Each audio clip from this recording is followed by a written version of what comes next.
Very excited to talk to you. This film has a lot of different meanings to it. I mean, of course, we have fighters, we have rings, bare knuckle kind of boxing, and of course we throw in a lady with different intentions, her own specifically. But there's a big connection with the two guys in this too, the brothers, if you will. What is it about this story where you kind of really want to kind of gravitate towards them surviving, but also kind of like moving with that family? They love each other, and sometimes people who love each other the most end up hurting each other the most. And I was really interested in what that love story would look like between two brothers who kind of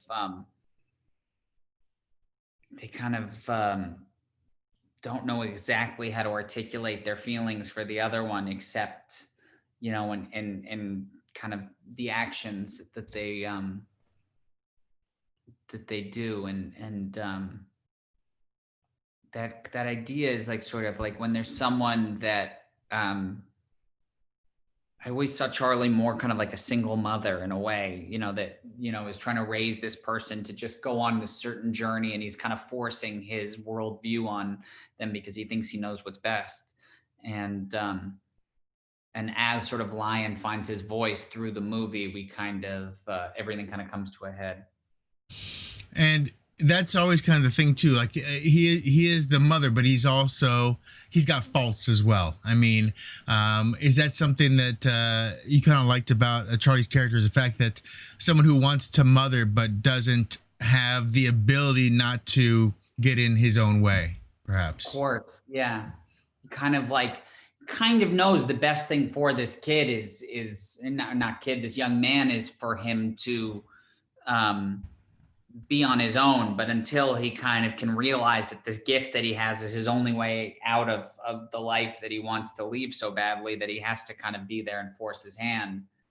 And all the characters in this movie have faults, just like we all do in real life. No one is an idealized version of themselves.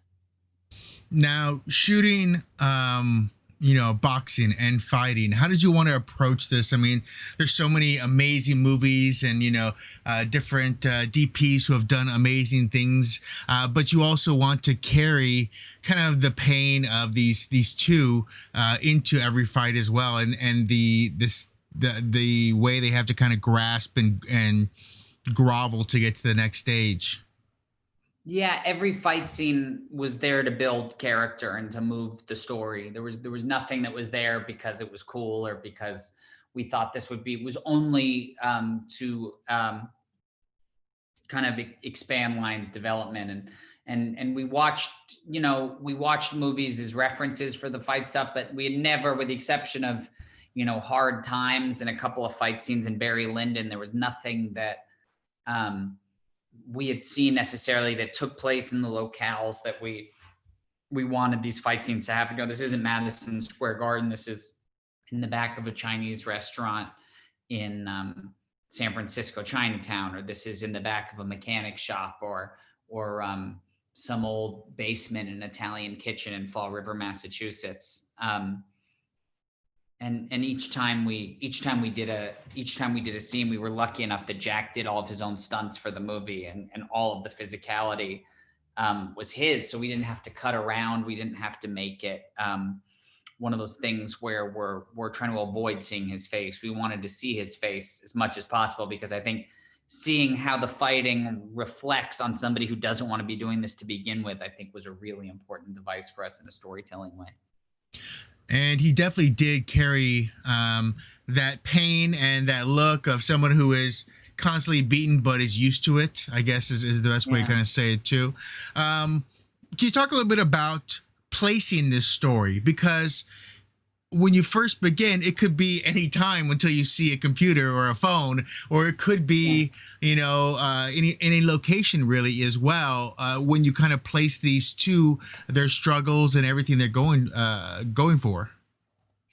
so much of the movie is about sort of like the false pretenses of the American dream, people thinking that everybody's entitled to it. And then you realize that very few are. Stanley's kind of like, Stanley Kaminsky's kind of like a character who read too many Horatio Alger books. And, we love the idea of setting it into this sort of depleted economy of Fall River, Massachusetts, which was once the greatest, most wealthy city in the entire world. It was a mill town that's lost a lot of work, and a lot of people have forgotten about. We got to shoot there on location, and it was so inspiring for us to be around the people of that city and to get to experience the spirit that they had, and have them work on the movie and work as actors, and on the production really inspired us. And the way that town rallied behind this movie and still have been is just really inspiring. And I loved, a movie about the American dream being set, and whether or not that thing still exists, being set in a place that America feels like parts of America have really turned their back on. And do you, as you were trying to, set this film, the emotion, the feeling, do you feel that boxing is kind of along the American dream, fighting for what you want, or fighting for, I guess, the next level, or to succeed? Of course. I mean, Joyce Carol Oates' writing was really important in the creation of this. And the actual act of being able to fight out of your class, like heavyweights, like, Jack Johnson, like the idea that you could literally use your fists and give a beating or take a beating and get outside of your caste is something that is really American and really interesting to me. And it's just a fundamental aspect of what makes boxing so interesting, that you can just, with your two fists, escape. And what I was interested in the character of Lion is not necessarily somebody who likes to elicit pain on people, because I don't get the impression that that's something he does like, but somebody that actually takes a beating and what that's like, to actually kind of enjoy the pain of somebody who's not necessarily able to articulate all of their feelings and thoughts with their words. Well, my last question has to be something I like to ask directors. When you were shooting this and everything was moving along, do you remember something, like a moment that still kind of makes you smile about how well it went, or how much it kind of connected you to the project still, whether it was with the actors, or, on camera, or otherwise? Yes, it was the scene in the pizzeria where where Lion and Stanley are telling each other how they really feel. And it's kind of that big sort of all is lost moment between the two brothers. And I just remember being on set and watching the acting and thinking, like, we have something special here. These guys and Jess are on another planet right now with their acting. And I remember the crew applauding after Jack's coverage and after Charlie's coverage, and thinking, like, that doesn't happen all the time. And I just was like, I think we're, as long as we can ride these actors, I think we're going to be in a really good position. Fantastic. Well, I'm very excited for everyone to get a chance to watch this. Of course, it's been a little road since TIFF, so there has been many ups and downs in this world. But luckily, people are engaged to their couches and hopefully engaged to their screens, so they can enjoy this in its fullest fashion. So I thank you very much, and I hope you had. It was really nice to meet you. You as well, and I hope you are well, and I hope you are entertained whatever you're doing. Thank you. You too. Have a great day.